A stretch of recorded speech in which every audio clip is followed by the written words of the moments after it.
सबसे बड़ा illegal import में नंबर 1 पे इंडिया आता है gold stone. We are today one of the largest consumers of goods and services, triple from its existing level of about $765 billion.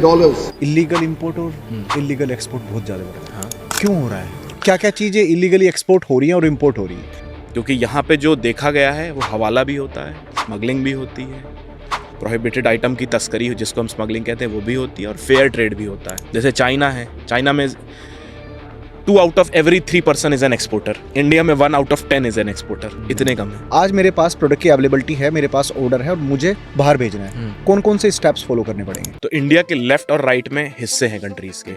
Right side में जो आप देखते हो वो चाइना, रशिया, वियतनाम, इंडोनेशिया, ये वाला पार्ट आता है। जो लेफ्ट हैंड पे देखते हो वो इंडिया से प्रॉस्पेरस इकोनॉमी है, जैसे आप जीसीसी देख लो। क्योंकि मार्केट की सच्चाई ये है कि एक ऐसा कॉमन कमोडिटी प्रोडक्ट, कमोडिटी मतलब रोजमर्रा में यूज होने वाली चीज, उसमें आपको इतना बड़ा अगर लालच दिख रहा है और आपने तो बिजनेस एक्यूमेन है ही नहीं और था तो खत्म कर दिया। क्या एक्सपोर्ट इंपोर्ट से आप एक इंटरनेशनल ब्रांड बना सकते हो? इंडिया में सबसे ज्यादा वेल मैनेज्ड अगर कोई धंधा है तो इंपोर्ट एंड एक्सपोर्ट है। यहाँ पे हर रिस्क मिटिगेट करने के लिए कोई ना कोई प्लेटफॉर्म अवेलेबल है। एक्सपोर्ट की ज़्यादा राइजिंग है या इंपोर्ट की राइजिंग ज़्यादा? आपको एक्सपोर्ट्स में जाना ही पड़ेगा। हर बड़ा आदमी जो हुआ है इंडिया का, उसकी शुरुआत पहले, दूसरे या तीसरे धंधे में एक्सपोर्ट रहा ही रहा है। 2025 में कौन से वो मेजर प्रोडक्ट हैं जिन पे वो काम कर सकता है, जिनको वो इंपोर्ट कर सकता है या एक्सपोर्ट कर सकता है? क्यों करूं 2025 में एक्सपोर्ट इंपोर्ट का बिजनेस? 10 लाख के कैपिटल में एटलीस्ट 1 से 2 करोड़ पार कर जाओगे इजीली। ओके। एक बिगिनर भी 22-23 साल का लड़का कर जाएगा। कैसे हो फाद भाई? ऑल गुड भाई, आप कैसे हैं? एकदम बढ़िया and thank you so much आने के लिए। मोस्ट वेलकम भाई, मोस्ट वेलकम। तो ओके सो सबसे पहले मैं यही चाहूँगा, वैसे तो देखो मुझे लगता है कि काफ़ी लोगों ने वो वाला पॉडकास्ट जरूर देखा होगा। मैंने भी एक्चुअल में वही आपका पहला पॉडकास्ट देखा था। Thank you so much. ये आपकी ऑडियंस है, तो अपने आप को सबसे पहले इंट्रोड्यूस करो कि आज वो किसको सुनने जा रहे हैं, फिर हम क्या पॉडकास्ट की थीम रहने वाली है, फिर हम आज ऑडियंस से डिस्कस करेंगे। ठीक है जी। So as many of you know, मेरा नाम फहद सिद्दीकी है। जिन्हें नहीं मालूम, मेरा नाम फहद सिद्दीकी है।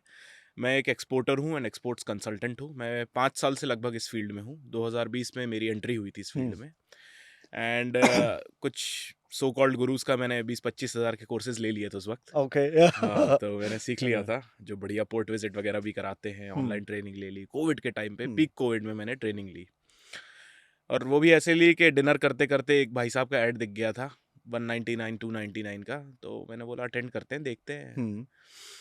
तो ये हुआ, मैंने अटेंड की वो ट्रेनिंग। उसके बाद उनसे मैंने मेन ट्रेनिंग भी ले ली। मेन ट्रेनिंग लेने के बाद मैंने कोशिश करी एक्सपोर्ट करने की, लेकिन वो कोशिश इतनी बुरी गई कि मुझे 30-35 लाख रुपए का चूना लग गया। चाइना से मैं कॉपर स्क्रैप इंपोर्ट कर रहा था and I lost lot of money. बहुत सारे प्रोडक्ट्स में मैंने हाथ डालने की कोशिश की थी उस वक्त, लेकिन वो उतना अच्छा गया नहीं, बिकॉज अल्टीमेटली मुझे बताया नहीं था कि प्रोक्योरमेंट होता कैसे ऑन ग्राउंड, किन चीज़ों की सावधानी रखनी पड़ती है आपको। पेपर पे बुकिश नॉलेज तो पूरी ले डाली थी मैंने, ऐसा होता है, ये होता है, मतलब pre sales and post sales सब कुछ पता था मुझे, लेकिन ड्यूरेशन ऑफ द सेल, उसमें जो करना होता है वो कुछ नहीं मालूम था। एंड आई एम श्योर आज की ऑडियंस भी वही प्रॉब्लम फेस करती है। बिल्कुल। और जो आपने 195 और 199 का कोर्स लिया था, मैं कहता हूँ ये जो आज वाला पॉडकास्ट है, बिल्कुल फ्री ऑफ कॉस्ट है। So definitely it will be help for the audience जिनको एक्सपोर्ट और इंपोर्ट बिजनेस में अपना फ्यूचर बनाना है। राइट। सबसे पहले एक्सपोर्ट और इंपोर्ट को थोड़ा सा डिफाइन कर दो, लोगों को समझ आए इंपोर्ट क्या होता है, एक्सपोर्ट क्या होता है। ठीक है। तो एक्सपोर्ट एंड इंपोर्ट यानी एक देश दूसरे देश को जो माल बेचता है उसे हम एक्सपोर्ट कहते हैं, और जो एक देश दूसरे देश से माल खरीदता है उसे हम इंपोर्ट कहते हैं। एग्जाम्पल, आपने इंडिया से अगर फर्नीचर एक्सपोर्ट किया इटली में या अमेरिका में, तो एक्सपोर्ट हो गया, मतलब लोकल चीज़ किसी और कंट्री में बेच दी, तो दैट इज़ एक्सपोर्ट। एंड वहाँ की चीज़ उठा के आप यहाँ ले आए, जैसे आप एप्पल का आईफोन यूज़ करते होंगे, तो वो इम्पोर्टेड प्रोडक्ट होता है, वो हो गया इम्पोर्ट। राइजिंग कौन सी की है? एक्सपोर्ट की ज्यादा राइजिंग है या इंपोर्ट की राइजिंग ज्यादा? इम्पोर्ट की राइजिंग हो चुकी है, हो चुकी है। एक्सपोर्ट अब हो रहा है। तो ये ब्लू ओशन है, वो टाइम है घुसने का इसमें, for next 20 years, specially for us Indians. कुछ प्रॉफिटेबल इंपोर्ट आइटम्स आप बता सकते हो या प्रोडक्ट नीश को थोड़ा सा डिफाइन कर सकते हो कि अगर लेट्स एग्जांपल 2025 में किसी को भी इसमें एंट्री करनी हो, एक्सपोर्ट इंडस्ट्री या इंपोर्ट इंडस्ट्री में एंट्री करनी हो, तो वो कौन कौन से की फैक्टर्स पे काम कर सकता है? बहुत सारे प्रोडक्ट्स है वैसे तो जिसमें इंडिया स्पेशलाइज करता है। मेरी स्पेशलाइजेशन और जो मेरी प्रेफरेंस होती है वो डिफिकल्ट प्रोडक्ट्स पे होती है। Difficult product? हाँ, डिफिकल्ट प्रोडक्ट्स पे इसलिए क्योंकि सेल्स आती है। जो आप टॉप प्रोडक्ट्स पिक कर सकते हो डिफिकल्ट निशेस में फर्नीचर्स हो सकता है, हैंडीक्राफ्ट हो सकता है, कारपेट्स हो सकता है। मैं 2 साल EPCH एंड CEPC जो इसकी एक्सपोर्ट प्रमोशन काउंसिल है कारपेट और हैंडीक्राफ्ट की, उसका मेंबर था। आज भी उनसे इनविटेशन आता है कि आप हमारे कीनोट स्पीकर बन जाइए, प्रमोट करिए लोगों को। तो लेट्स सी अगर होता है तो आगे करूँगा वो।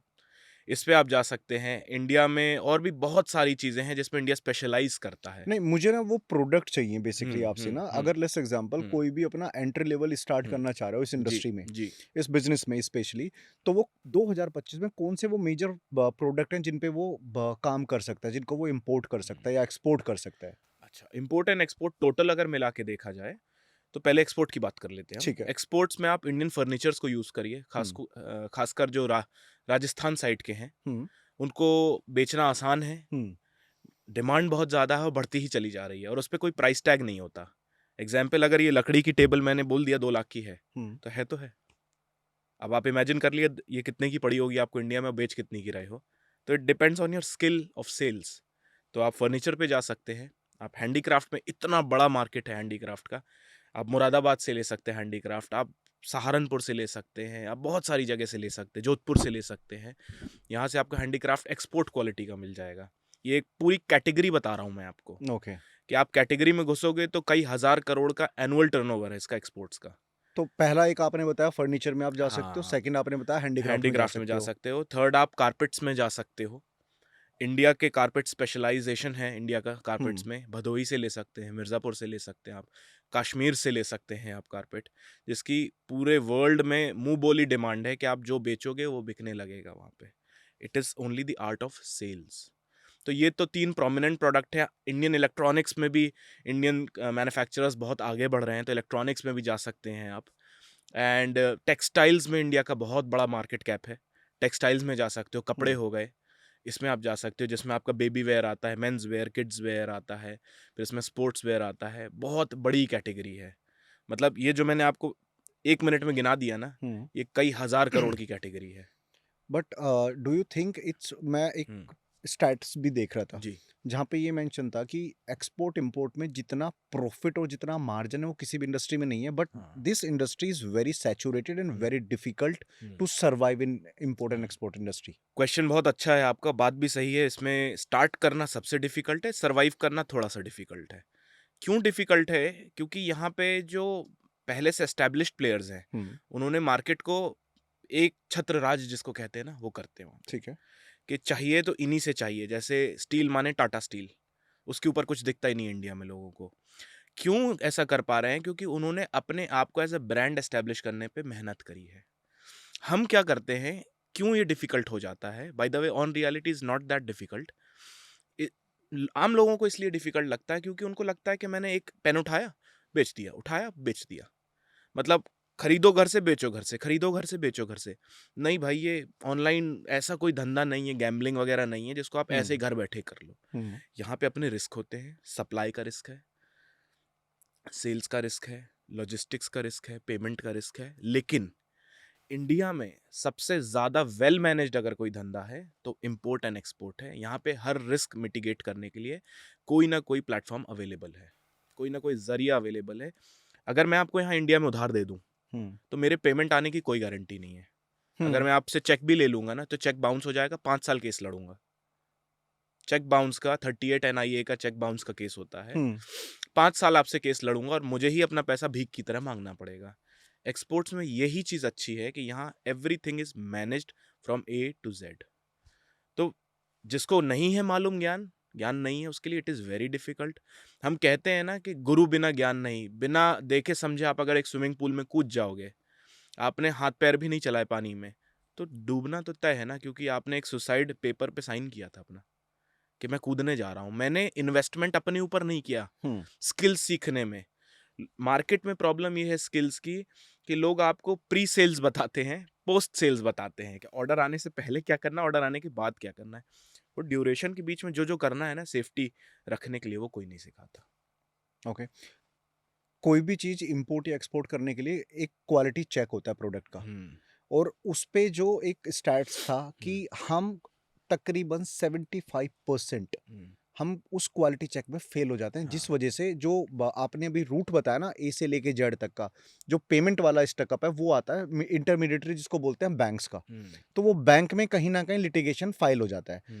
तो अब लेट्स एग्जांपल, एक बंदे ने अपना कंसाइनमेंट भेजा, ठीक है, वो क्वालिटी चेक में फेल हो गया, ठीक है, उसके क्या प्रोसेस कौन हो सकते हैं कि आपको, कि कल को आप अगर इस इंडस्ट्री में आ रहे हैं तो आपको अपने प्रोडक्ट की क्वालिटी पे काम करना पड़ेगा। 100%। फिर एक स्टेट्स था आपकी शिपिंग का, 100%। फिर था प्राइसिंग का, एंड फिर था इन्वेंट्री मैनेजमेंट का। तो ये जो मैंने 4-5 पॉइंट बताए हैं, इसको आप एक बार थोड़ा सा स्टार्ट करो। लेकिन उससे पहले लेट्स एग्जांपल किसी को अगर इस लाइन में आना है, तो क्या मिनिमम अमाउंट चाहिए ये बिजनेस स्टार्ट करने के लिए? ठीक है, मैं आपके पहले पार्ट का सवाल का जवाब देता हूँ। पहला ये है कि भाई हाँ, एक्सपोर्ट में सुप्रीम क्वालिटी ऑफ मटेरियल जाता है मोस्टली। अब इसमें अगर हम पूरे वर्ल्ड मैप को एक फ्लैट मैप पे ड्रॉ करें, एक ग्लोब में ना देखें, एक फ्लैट मैप पे देखें, तो इंडिया के लेफ्ट और राइट में हिस्से हैं कंट्रीज के। राइट साइड में जो आप देखते हैं वो चाइना, रशिया, वियतनाम, इंडोनेशिया, ये वाला पार्ट आता है। इंडिया से ऊपर जो है रशियन पार्ट आता है, नीचे जो है श्रीलंका, ये जो थोड़े से वीक इकोनॉमीज हैं वो आते हैं। जो लेफ्ट हैंड पे देखते हो वो इंडिया से प्रॉस्पेरस इकोनॉमी है, जैसे आप जीसीसी देख लो, गल्फ रीजन, यूरोपियन यूनियन देख लो, अमेरिकन यूनियन, अमेरिका देख लीजिए आप। इंडिया से और नीचे देखें तो ऑस्ट्रेलिया, वो बेटर इकोनॉमी है in terms of quality of lifestyle. मैं नंबर्स की बात नहीं कर रहा हूँ कि इंडिया कौन से नंबर पे रैंक करता है, क्वालिटी ऑफ लाइफस्टाइल में, मतलब बाइंग पावर में उन्हें हमसे बेटर चीज़ चाहिए। क्या होता है ना कि हमारे पास मार्केट एक्सपोजर नहीं होता। हमें लगता है कि मेरे पास एक प्रोडक्ट है, this is world's best product. ऐसा नहीं होता। हम अपने आप को शाहरुख खान कह लें, उससे कोई फ़र्क नहीं पड़ने वाला। हमें मार्केट में देखना पड़ेगा कि एक्चुअल शाहरुख खान दिखते कैसे हैं, मतलब क्वालिटी स्टैंडर्ड्स क्या हैं, वो आपको कब पता चलेंगे। क्वालिटी स्टैंडर्ड्स जानना इसलिए इंपॉर्टेंट है कि अगर मैं बोल रहा हूँ कि मैं परम भाई से बेटर हूँ, तो मुझे परम को जानना ज़रूरी तो है कि मैं कैसे बेटर हूँ। जैसे पहले के राजे महाराजे लड़ाई करते थे तो बोलते थे मेरे पास 10,000 हाथियों की फ़ौज है या 10,000 लोगों की फ़ौज है, एक के पास 20,000 लोगों की फ़ौज है। तो एक अगर दूसरे को डोमिनेट कर रहा है तो उसको पता तो रहे ना कि दूसरे वाले के पास है कितनी बड़ी फ़ौज, उसके पास क्या आर्टिलरीज हैं, क्या पावर है, क्या पैसा है। मुझे कुछ मालूम नहीं है, मैं हीरो बिल्कुल ढोल बजाने निकल पड़ा हूँ। लोग इसलिए फेल हो जाते हैं क्योंकि उनको कंपैरिजन नहीं आता है। मैं आपको बताता हूँ, इंडिया से जब मैंने पहली बार कारपेट बेचा था, मेरे होश उड़ गए थे। जो मैंने कारपेट देखा था ईपीसी का एग्जीबिशन में, यहीं दिल्ली में हुआ था, जब मैंने उसको देखा मेरे होश उड़ गए। ठीक है, होश ये उड़ गए भाई कि ये क्वालिटी तो यार मैंने देखी नहीं है, लोकली देखी नहीं है। मतलब वो कारपेट पे आप पैर नहीं रखो, आप उसको बेडशीट पे बिछा लो और सो जाओ। अच्छा, ये एक फैक्ट है क्या कि जितनी भी सुप्रीम क्वालिटीज होती हैं, अब वो चाहे फूड की हो, वो चाहे टेक्सटाइल की हो, वो चाहे किसी भी XYZ प्रोडक्ट की हो, वो मैक्सिमम बाहर ही जा रही है। हाँ, वो इसलिए जा रही है क्योंकि उनका हेल्थ कंसर्न, उनका सेफ्टी कंसर्न, अभी हमारी भारत सरकार ने तो अभी सीरियसली इसको लेना चालू किया पिछले कुछ सालों में, लगभग 10 सालों में, कि यार इंडियंस की हेल्थ बहुत मैटर करती है, तो उसको ठीक किया जाए, क्वालिटी स्टैंडर्ड्स को टाइट किया जाए। जैसे हम गाड़ियों में देखते हैं ना, 5 स्टार की लड़ाई आजकल हो रही है ग्लोबल एनकैप की, कि 5 स्टार रेटेड कार्स अब चाहिए है, पब्लिक डिमांड कर रही है। सरकार कब देती है? जब पब्लिक डिमांड करती है। वहाँ की पब्लिक पहले से ही डिमांड कर रही है सुप्रीम क्वालिटी की, दे आर रेडी टू पे यू द मनी। यहाँ जो 20 रुपए की मिनरल वाटर बिकता है, पानी की बोतल, वो वहाँ पे 100 रुपए का बिकेगा। क्यों 100 रुपए का बिकेगा? कि उनको मालूम है कि जो मैं पी रहा हूँ जिससे मेरे पेट की एसिडिटी बढ़ रही है कि एल्कलिनिटी बढ़ रही है, एल्कलाइन वाटर है कि एसिडिक वाटर है। आपने सुना होगा ना, माउंटेन वाटर है ना, और एल्कलाइन वाटर आता है, 5 गुना रेट पे जाता है। क्यों बिकता है? क्वालिटी पे बिकता है। अगर क्वालिटी है तो प्राइस मांग सकते हो आप, क्योंकि इंसान 2-3 जगह कभी नेगोशिएट नहीं करता। उसमें से एक है ऑन हिज हेल्थ। जब लड़ाई हेल्थ की आ जाती है ना, तो आदमी पानी की तरह पैसा बहाता है। ट्रू, कि जहाँ जहाँ वो ठीक कर सके अपने आप को, वहाँ वहाँ वो करता है। तो सुप्रीम क्वालिटी इसीलिए जाती है बिकॉज उनको मालूम है कि गवर्नमेंट इंडिया की इतनी टाइट अभी तक नहीं थी, अब हो रही है। जैसे जैसे हो रही है तो इंडिया में भी आप देखोगे क्वालिटी ऑफ लाइफ बढ़ रही है, लोग इम्प्रूव कर रहे हैं। पहले नहीं था, आज से 10-12 साल पहले लोग बेसिक्स पे सर्वाइव करते थे। इंडिया आज वो है जो अमेरिका आज से 30 साल पहले था। अफ्रीका आज वो है, अफ्रीका मेरी स्पेशलाइजेशन है, तंजानिया मेरी कंपनी है बाय द वे। अफ्रीका आज वो है जो इंडिया आज से 30-40 साल पहले था। तो हर जगह की अपनी अपनी लड़ाइयाँ हैं, आपको उसको देख के ही मार्केट में प्रोडक्ट लॉन्च करना पड़ता है। एग्जाम्पल, आप तंजानिया या कीनिया में बेचो तो एक बहुत अभी अंडर डेवलप्ड इकॉनमी है, बढ़ रहे हैं, वो लाइफस्टाइल इंप्रूव कर रहे हैं, हेल्थ केयर इंप्रूव कर रहे हैं, तो वो उतना महंगा प्रोडक्ट अफोर्ड नहीं कर सकते जितना अमेरिका कर सकता है या इंडिया जितना करता है।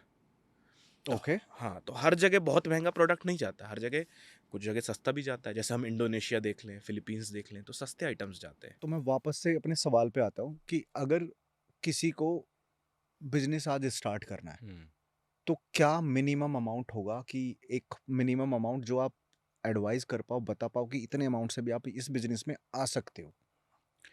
ठीक है परम भाई, क्वेश्चन को मैं थोड़ा सा ट्विस्ट करूंगा। ठीक है। बिजनेस हम करते एक बार के लिए नहीं है, उसको रिपीटेशन बनाने के लिए करते हैं कि बार बार करना है। जितना मैंने अपने एक्सपीरियंस से समझा है, अगर आपके पास 5-6 लाख 10 लाख तक का कैपिटल है तो it is very comfortable market to enter. ठीक है ना, गिविंग द पॉइंट कि आप एक्सपर्टीज अपनी सेल्स पे एंड प्रोक्योरमेंट पे डेवलप कर लो, मतलब माल खरीदने से लेकर बेचने तक। तो ये 5-10 लाख काम आएंगे आपको, is a good enough amount कि आप इसमें एंट्री करके कुछ इनकम हर महीने बना सकते हो। जो लोग आपको बोलते हैं ना जीरो में एक्सपोर्ट करो, जीरो में एक्सपोर्ट हो जाता है बाय द वे। कैसे? हाँ, ऐसे हो जाता है कि अगर आप इतने पॉलिश्ड पर्सन बन जाओ कि आप सेल्स कर लोगे, बिगिनर नहीं कर सकता जीरो में, इतनी पॉलिशिंग घिसाई करनी पड़ती है। जैसे हीरे को चमकने के लिए हथौड़े की मार झेलनी पड़ती है। तो हथौड़ा कहाँ है आपका? हीरा तो बन रहे हो आप, हथौड़ा कहाँ है? पिटेगा कौन? तो थोड़ा पिटना सीखो। क्यों आप जीरो से कैसे होगा? जब 100% एडवांस आपको आएगा। आपको क्या लगता है भाई कि 100% एडवांस कोई किसी अनाड़ी को दे देगा? नहीं दे सकता। तो स्किल्स पे फोकस अगर आप कर दोगे तो जीरो पे हो जाएगा। अब ये बोलोगे स्किल भी नहीं है, ये भी नहीं, कुछ नहीं आता ना कुछ करना है, तो ऐसा करा दो, नहीं हो सकता। एक्सपोर्ट इंडस्ट्री, मैं दोनों को ही मिक्स कर लेता हूँ। हाँ। एक्सपोर्ट इंपोर्ट इंडस्ट्री में क्या स्किल्स आपको लगता है कि अगर आपने इस लाइन में आना है तो आपको पास ये स्किल्स होनी चाहिए? नीश कुछ भी हो सकती है, हाँ। प्रोडक्ट नीश पे मैं नहीं जा रहा। हाँ, सबसे इंपॉर्टेंट स्किल्स कम्युनिकेशन। आपकी जुबान या तो आपकी सबसे बड़ी दोस्त होगी या दुश्मन होगी। मुझे अगर आपकी जेब से पैसा निकलवाना है तो सिर्फ मेरी जुबान काम आ सकती है, मैं हाथ पैर चला के पैसे नहीं निकाल सकता। फॉरेनर से पैसा निकलवाना है तो भी जुबान। अगर आपको माल प्रोक्योर करना है, कहीं से सामान चाहिए है तो भी जुबान। बेचना है तो भी जुबान, और लॉजिस्टिक्स निपटाना है तो भी जुबान चाहिए। तो सबसे इंपॉर्टेंट ये है, कम्युनिकेशन को पॉलिश करिए। अब कम्युनिकेशन को पॉलिश करना ये मतलब नहीं कि बढ़िया इंग्लिश होना, आपके कन्विंसिंग स्किल्स बढ़िया होने चाहिए। जो आप बात दिखाना चाह रहे हो सामने वाले को, वो दिख जाए। यानी मैं अगर टेबल पे 6 लिख रहा हूं तो आपको 6 दिखे, वो 9 नहीं दिखना चाहिए आपको। ओके। 6 की मिरर इमेज नहीं दिखनी चाहिए कि मैं आपको 9 दिखा दिया। सबसे important is communication skill. Second is subject पे पकड़ आपकी। अगर पैसे चाहिए सामने वाले से, तो जो एक्सपोर्ट करने जा रहे हो, जो उसके इन्स एंड आउट्स है, उस पर पकड़ होनी चाहिए पूरी, कैसे होना है, क्या होना है, ऑफ द पेपर भी एंड ऑन द पेपर भी। मतलब रियलिटी एंड आइडियल सिचुएशन में क्या फ़र्क रहता है, कैसे आप पैसा मैनेज करोगे। क्योंकि यहाँ पे जो देखा गया है वो हवाला भी होता है, स्मगलिंग भी होती है, प्रोहिबिटेड आइटम की तस्करी जिसको हम स्मगलिंग कहते हैं वो भी होती है, और फेयर ट्रेड भी होता है। तो 90% is fair trade, 10% is the rest of the grey area. तो आपको डिफरेंस पता होना चाहिए कि कहाँ हाथ डालना है, कहाँ नहीं डालना है। एग्जाम्पल देता हूँ, अगर आपको मेजर कंट्रीज में ऐसा है, बहुत लोग जान के इसको अमेज होंगे कि बहुत सारी कंट्रीज में ऐसा है कि आप रॉ टीक वुड, मतलब लकड़ी के लॉग जो होते हैं ना, पेड़ काट के इंपोर्ट नहीं कर सकते इंडिया में। ओके। पेड़ नहीं ला सकते, स्क्रैप नहीं ला सकते, metal scrap, paper scrap, plastic scrap, battery scrap नहीं ला सकते। वहाँ पे वो आइटम प्रोहिबिटेड कैटेगरी में डाला हुआ है। पूछिए क्यों? हाँ, एग्जैक्टली वही मैं पूछने वाला था, क्यों?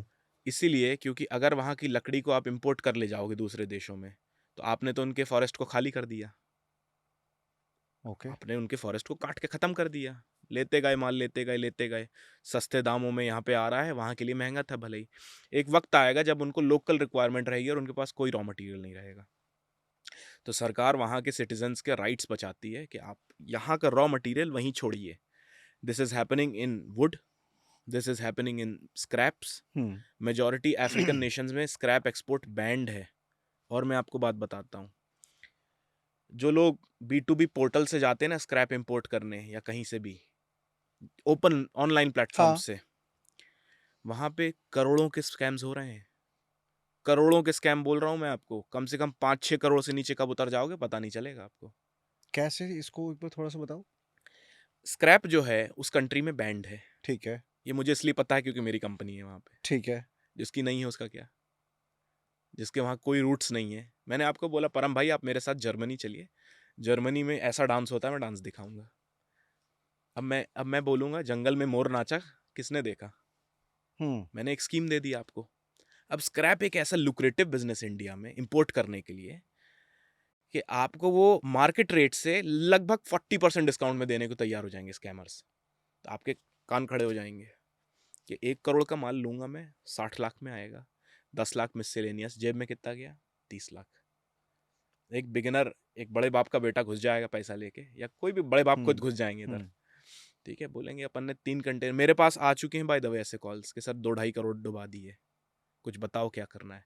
एम्बेसी में कंप्लेन करके रख दी है, इंटरनेशनल चेंबर ऑफ कॉमर्स में, ICC में कंप्लेन करके रख दी है, सब कुछ कर डाला, कुछ नहीं हुआ। 2-2 साल बीत गए हैं। मैंने बोला कुछ होना भी नहीं भाई, अपना काम कर लो। अब तो पैसे लेके कहाँ लेके चला गया है पता ही नहीं है। तो स्क्रैप इसलिए बैंड है वहाँ पे एक्सपोर्ट करना, खासकर अफ्रीकन नेशंस में, मेजॉरिटी में, नॉट ऑल बट मेजॉरिटी में, कि वहाँ के लोकल रिसोर्सेज को हम उठा ले गए। अब स्क्रैप का क्या पर्पस होता है? स्क्रैप में लाया, मान लो ये लोहे का माइक है, मैंने इसको भट्टी में डाल दिया आग में, पिघला के कुछ नया बना दूंगा, टेबल बना दूंगा, फर्नीचर बना दूंगा। तो ये तो सस्ते में मैंने खरीदा ना, कबाड़ के भाव में, पूरा सस्ता माल उठा ले गया मैं उनकी कंट्री से, उनके लोकल रिसोर्सेज निपटा दिए मैंने। और गरीबी इतनी हो जाती है अफ्रीकन नेशंस की, खासकर बात बता रहा हूँ, कि ये कमाने के लिए लोकल इंफ्रास्ट्रक्चर डैमेज कर रहे हैं वो। मतलब तार बिछा हुआ था, कॉपर केबल, वो काट के ले जाते हैं, काट के बेच दिया। इंडिया में भी तो यही हो रहा है। काट के बेच दिया। वो लोकल इंपोर्टर है।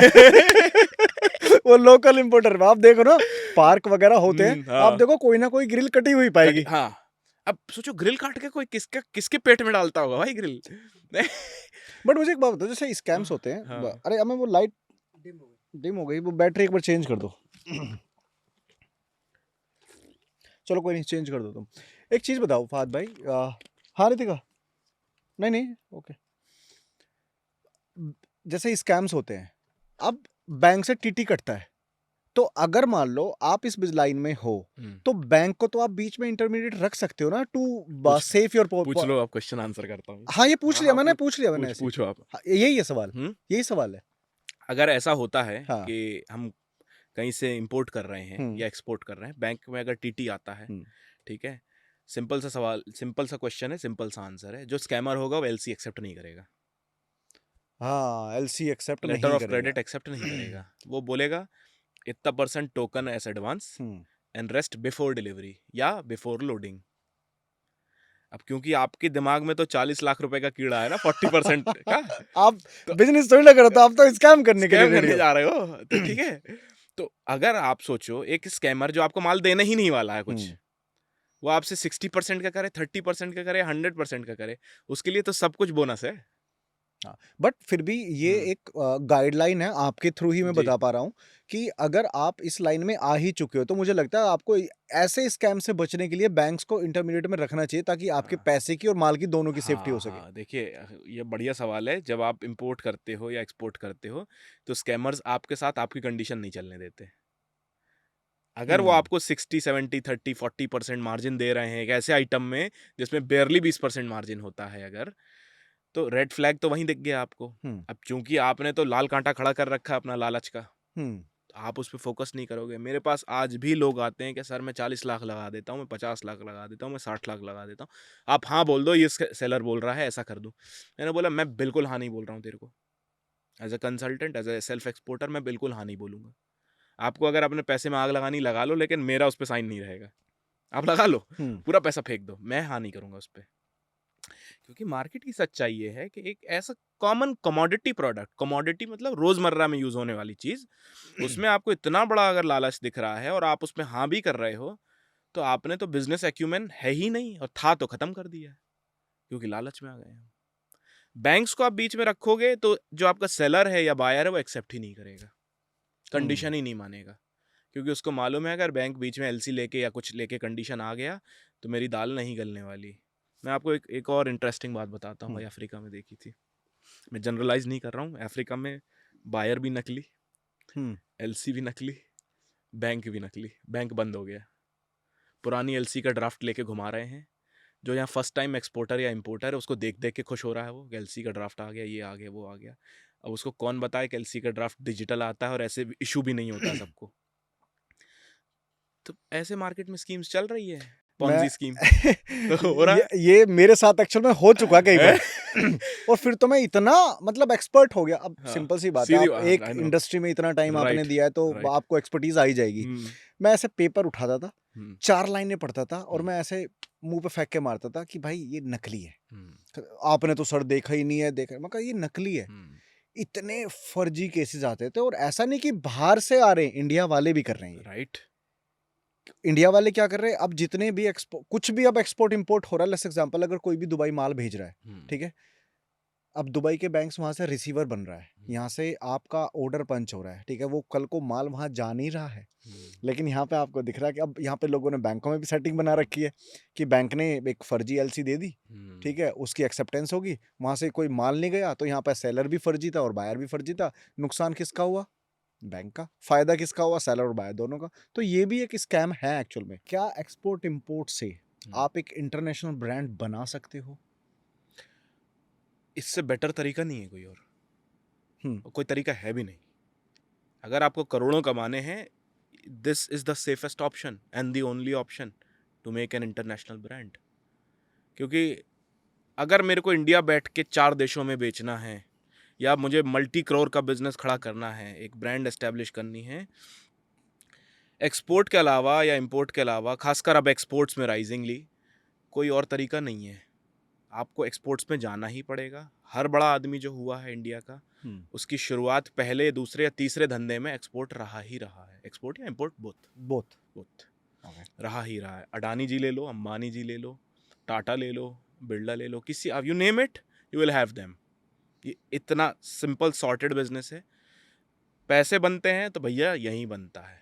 ये भी माना जाता है कि आपको एक्सपोर्ट इंपोर्ट का बिजनेस अगर करना है तो सबसे पहले ये आपको जियोपॉलिटिकल रिलेशनशिप समझनी होगी कंट्री टू कंट्री, कि अगर हमारी कंट्री की जियोपॉलिटिकल सिचुएशन जैसे एग्जांपल यूएस के साथ बहुत अच्छी है, तो आप, ये मैं क्यों पूछ रहा हूँ, क्योंकि प्रोडक्ट की नीश वहां से पता लगती है। सही बोल रहा हूँ? सही है। हाँ, सही तो आप इस चीज पे थोड़ा सा बताओ कि जियोपॉलिटिकल कितना फर्क पड़ता है आपके एक्सपोर्ट और इंपोर्ट बिजनेस पे, कि अगर आपके देश के कनेक्शन दूसरे देश के कनेक्शन के साथ अच्छे नहीं है, हाँ। तो कल को किन किन चीजों का नुकसान हो सकता है, और अगर कनेक्शन रिलेशनशिप बहुत अच्छी है कंट्री वाइज, तो किन किन चीजों का बेनिफिट हो सकता है ताकि आप अपने प्रोडक्ट की नीश वहां से निकाल सको। ठीक है, इसका पहले थोड़ा ऑफ द टॉपिक एक आंसर देता हूँ। जैसे इजराइल है, जो इजराइल एक बहुत छोटी सी कंट्री है, लेकिन वो पूरी दुनिया से अपने आप को डिफेंड कर पाती है। क्यों?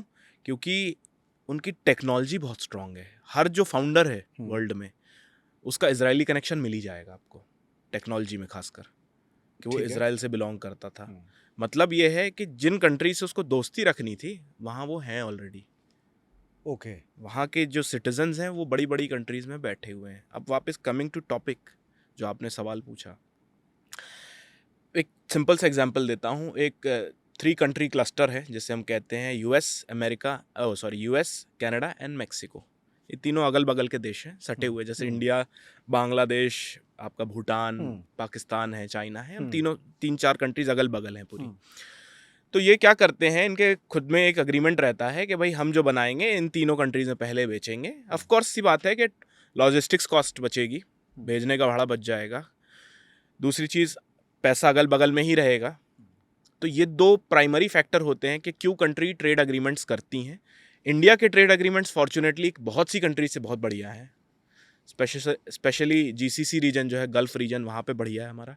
यूके से बहुत अच्छा है, ऑस्ट्रेलिया से बहुत अच्छा है, नीदरलैंड, जर्मनी, फ्रांस से, इनसे भी बहुत अच्छा है, स्पेन से बहुत अच्छा चल रहा है हमारा काम, ठीक है। अमेरिका से अच्छा है, थोड़ी सी अभी बीच में खटास है, लेकिन वो ठीक हो जाएगी।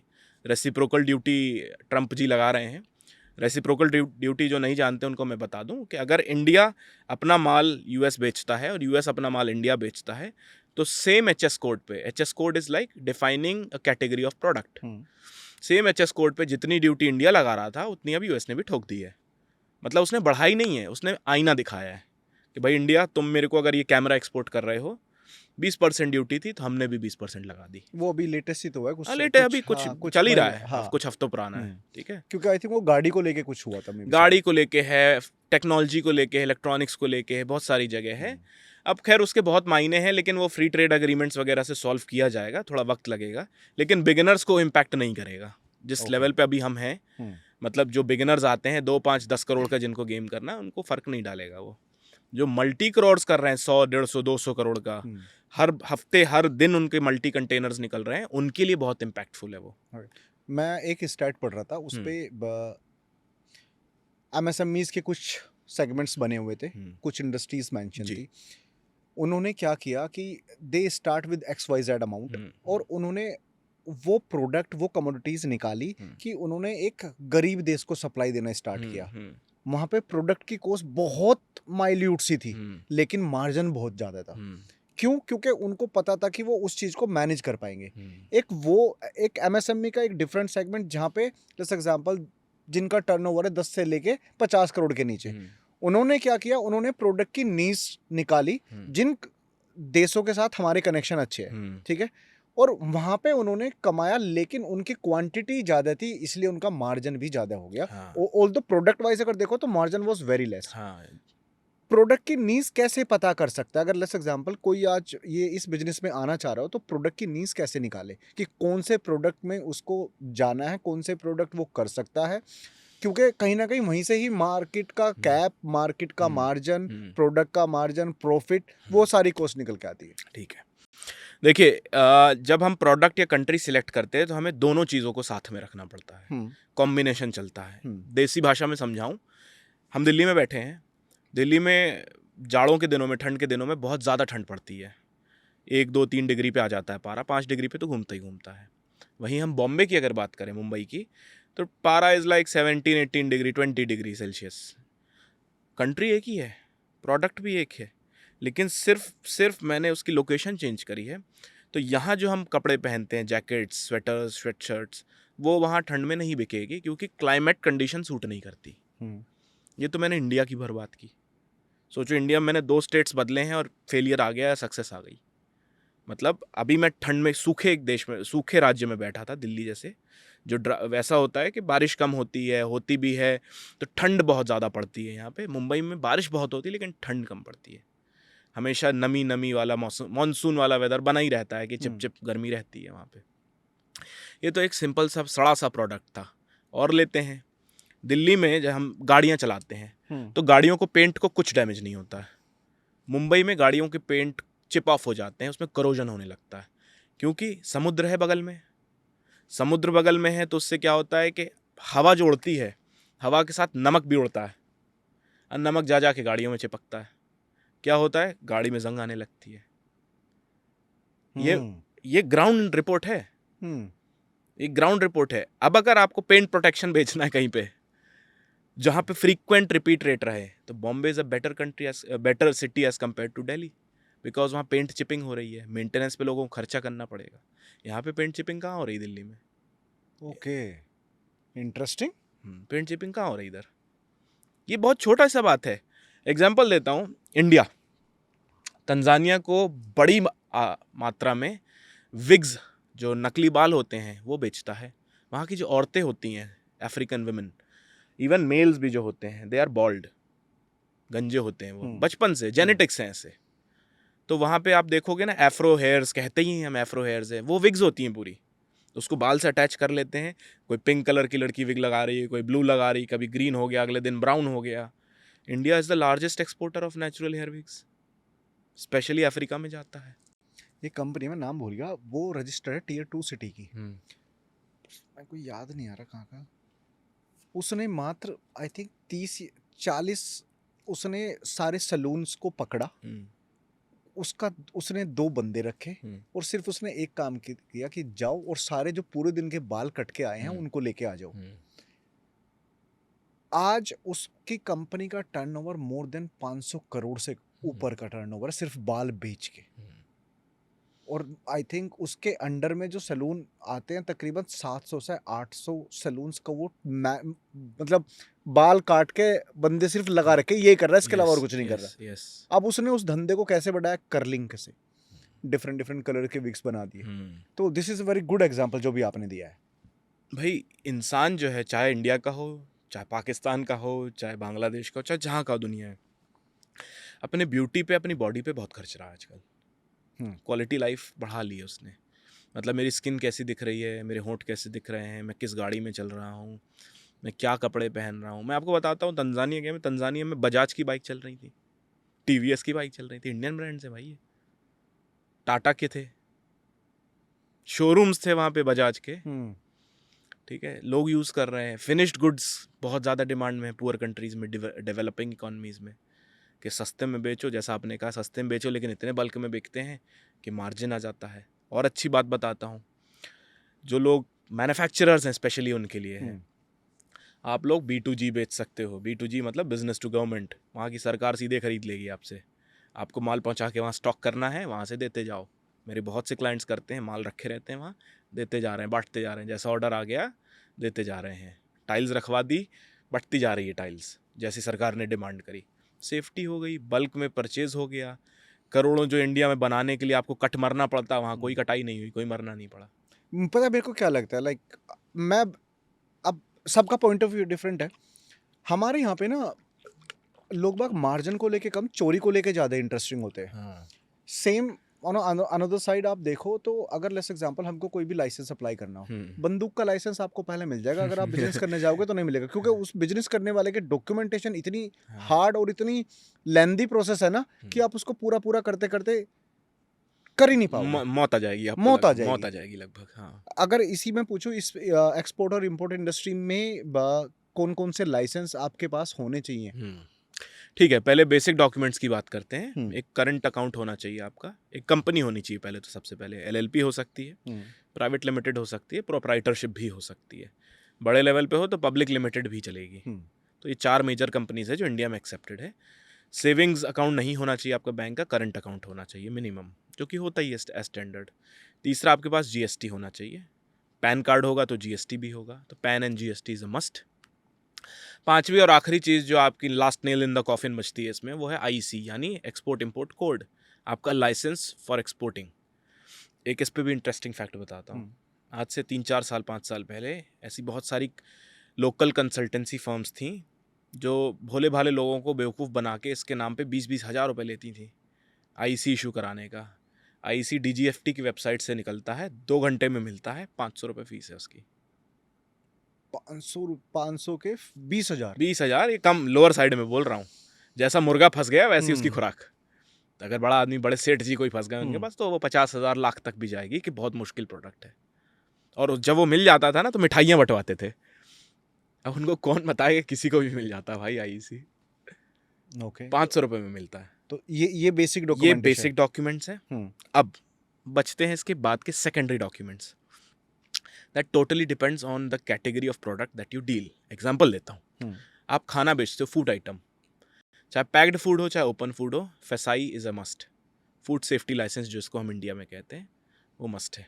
सीक्रेट बात बता दूँ, खिलाई पिलाई वहाँ भी चलती है।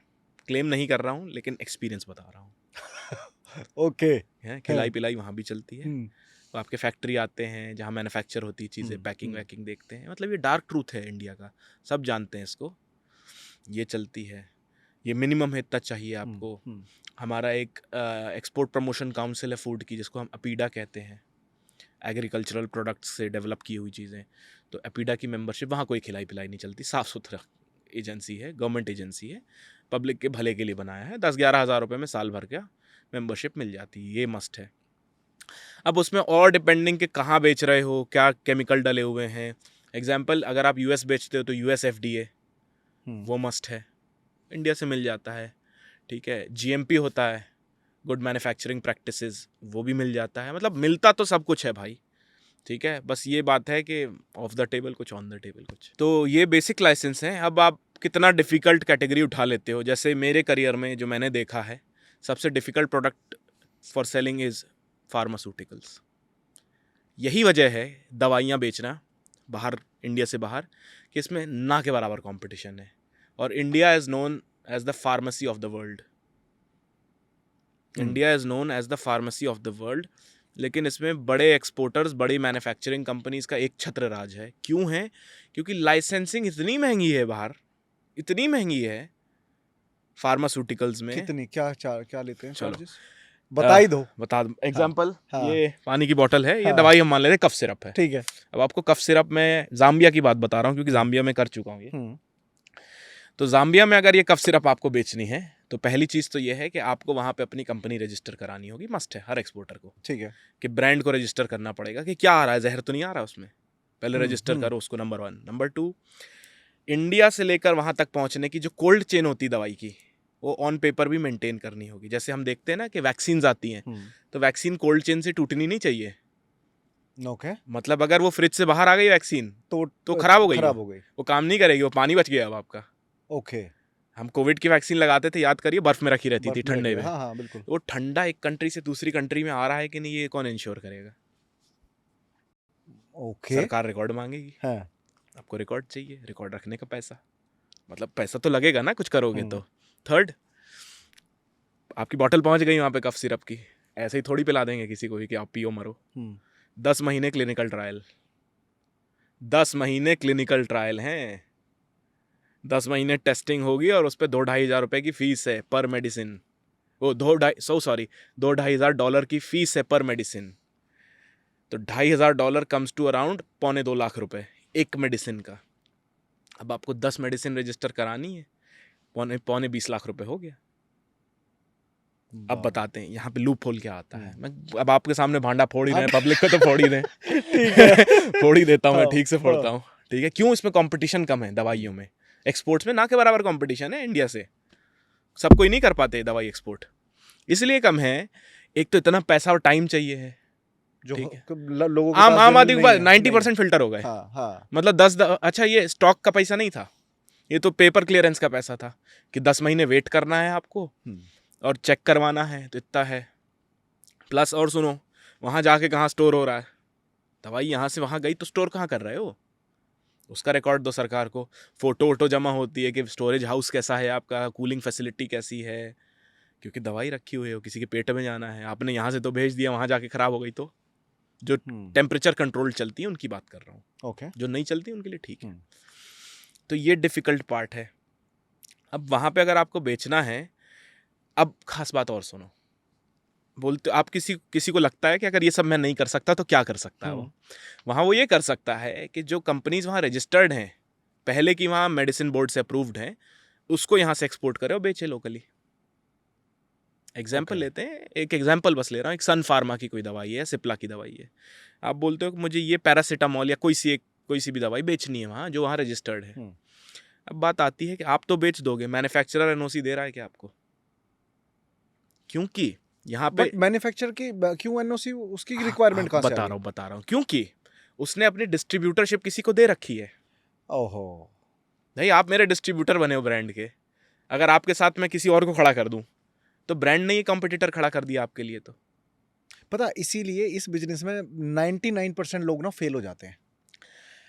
फेल इसलिए होते हैं क्योंकि पूरी जानकारी नहीं होती। अगर लोगों में बता दूं कि ये दवाइयों में ऐसी प्रॉब्लम है, तो दवाई नहीं लेके कूदोगे, दूसरा प्रोडक्ट लेके कूदोगे, क्योंकि ये इंसान की बॉडी से, इंसान की जान से जोखिम वाली बात है।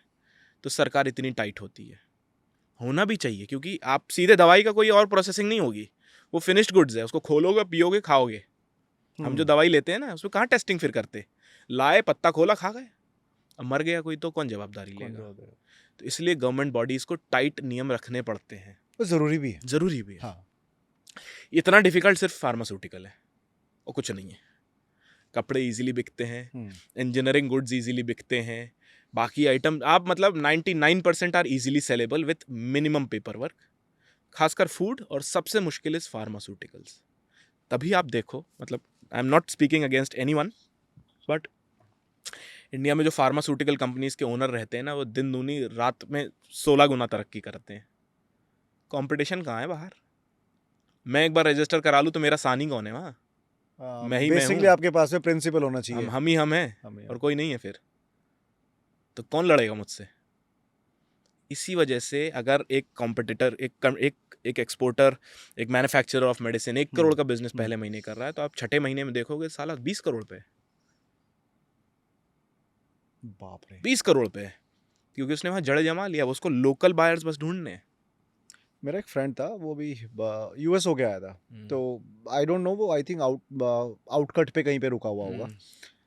वहाँ लैंड हमारे गांव में होती थी, लैंटेन होती थी ना, हाँ हाँ, है ना? लालटेन। लालटेन, हाँ। हम्म, $500 की बिक रही है। हाँ भाई, कहाँ से जा रही है? इंडिया से जा रही है जी। हाँ बिल्कुल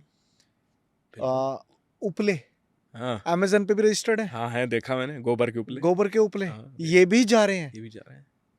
हवन सामग्री, हम्म, पहले बाहर लोग इतना क्रेज नहीं करते थे, अब हवन सामग्री भी बाहर बहुत जा ज्यादा रही हो है, गई है, हाँ। और वो इतनी एक्सपेंसिव है कि यहाँ के कम से कम 10 से 15 गुना एक्सपेंसिव रेट पे बिक रही है। और ये हवन सामग्री जो आपने बताया ना, इस पे मार्जिन, वो आपका बार्गेन नहीं होगा। हाँ, क्या करोगे? घर पे पूजा करनी है तो है रेट। अब वहां थोड़ी बोलोगे 100 की चीज 99 की दे दो, 90 की दे दो। दे दे भाई, जल्दी दे दे, पूजा पाठ करना है घर पे। ये अपॉर्चुनिटी अभी इंडियंस के लिए है। जो शाना होगा, जो होशियार होगा, घुस जाएगा, लड़ भिड़ के कर लेगा। और फिर वही बात आ जाती है कि मारुति 800 वाली, कि कार तो है लेकिन 2025 में किसी को नहीं चाहिए। मतलब आज से 20 साल बाद जब इसकी डिमांड खत्म हो चुकी होगी, जैसे चाइना है, चाइना में 2 out of every 3 person is an exporter. India में 1 out of 10 is an exporter, बल्कि 1 आउट ऑफ 20 कह लो, इतने कम है। लेट्स एग्जांपल, मैंने एक प्रोडक्ट को निकाल लिया कि ये मेरी नीश है, इसमें मैंने अपना बिजनेस स्टार्ट करना है। आज मेरे पास प्रोडक्ट की अवेलेबिलिटी है, मेरे पास ऑर्डर है और मुझे बाहर भेजना है। कौन कौन से स्टेप्स फॉलो करने पड़ेंगे? ठीक है, अभी बताऊं? हाँ, ठीक है। जब भी आपको एक प्रोडक्ट वहाँ बेचना है, सबसे पहले आपको चाहिए एक बढ़िया सा CHA, कि माल कौन लोड कराने वाला है। ठीक है। Your friend in trade, number 1। Number 2, वो स्टोर हो कहाँ होगा जाके वहाँ। ठीक है। नंबर 3, पेमेंट सेफ्टी, पैसा कैसे आने वाला है। आप वहाँ लोकली बेचोगे कि कोई इंपोर्टर आपसे ले रहा है। ये 3 मेन तरीके हैं। चौथा जो है आपका quality of product. Quality of product ensure करने के लिए आपको सैम्पलिंग करनी पड़ेगी।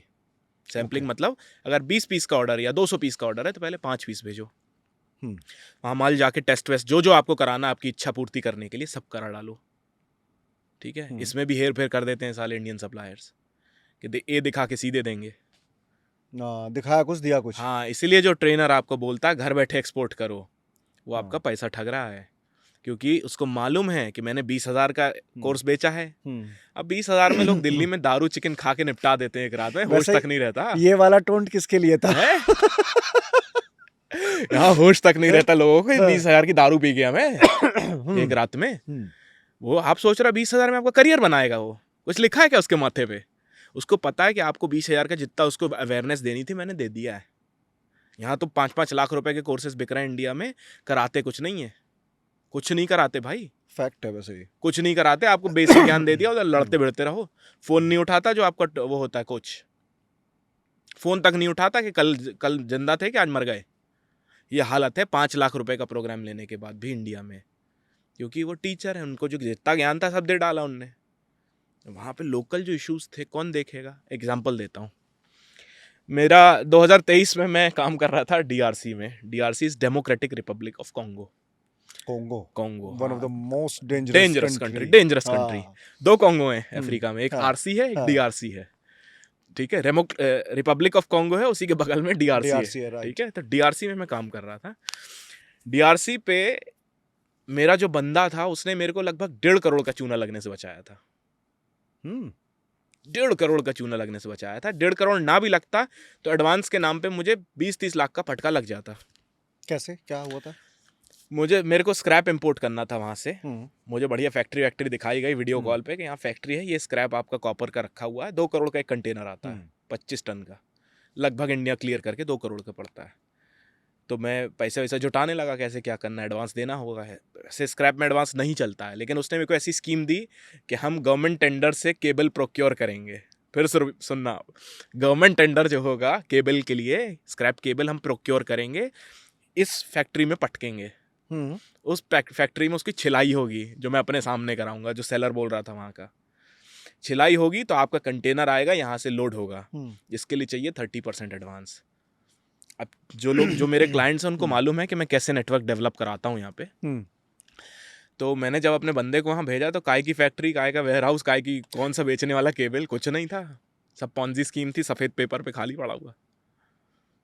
तो आप वेरीफाइड भी नहीं कर सकते ना जब तक आप जाओगे नहीं उस जगह पे।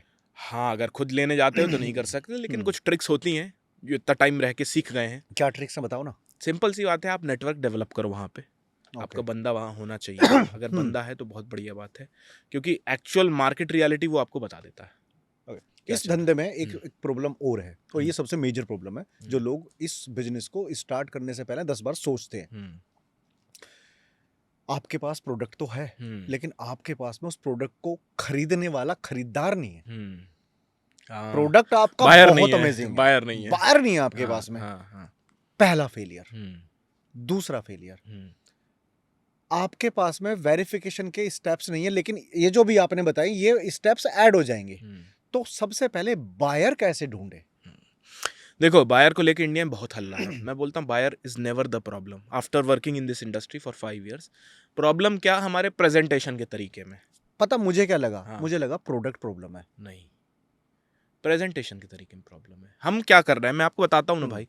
हम एम्बेसी डेटा से बायर ढूंढते हैं, एक पोर्ट डेटा के लाखों के सॉफ्टवेयर आते हैं। पोर्ट डेटा क्या होता है? इंडिया में कौन सा माल आया और कौन सा गया, ये सरकारी रिकॉर्ड, ये पोर्ट डेटा होता है। बेचना अनएथिकल है, अभी इस पर नियम नहीं बना है, नहीं तो बेचने वाले जेल जाएंगे। जिस दिन लॉ बन गया ना, इस पर एक रूल पास हो गया कि इसको बेचने इलीगल है।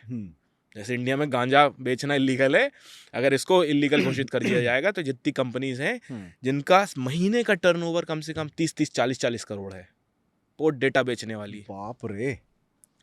लोगों को स्कीम बेचते हैं कि सर ये बायर का नाम है, इसमें सप्लायर का नाम है, इसमें एड्रेस है, इसका लिंक्डइन है। ये वही बात है कि मैंने आपको शाहरुख खान के मन्नत के बंगले का एड्रेस दे दिया, अब मैं बोलूँ जाके बेचो, शाहरुख खान आपसे खरीदेगा? तो जब पता है नहीं खरीदेगा तो क्यों भीख मांगने जा रहे हो भाई? मैं चाइना की एक बात बताता हूँ। चाइना के साथ मैंने 1.5 साल काम किया है।